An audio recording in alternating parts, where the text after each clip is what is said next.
আপনারা দেখছেন একুশে টেলিভিশন।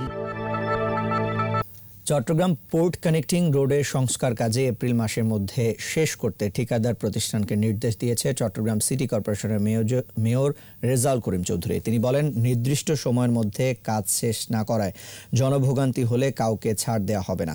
বিকেলে পোর্ট কানেক্টিং রোডের কলকা সিএনজি থেকে নয়াবাজার পর্যন্ত অংশের পিচ ঢালাই পরিদর্শন করেন তিনি এবং সবাইকে হুঁশিয়ারি দেন। এ সময় স্থানীয় কাউন্সিলর অধ্যাপক মোহাম্মদ ইসমাইল, কর্পোরেশনের নির্বাহী কর্মকর্তা কাজী মোহাম্মদ মোজাম্মেল হক, অতিরিক্ত প্রধান প্রকৌশলী রফিকুল ইসলাম মানিক সহ ঊর্ধ্বতন কর্মকর্তারা উপস্থিত ছিলেন।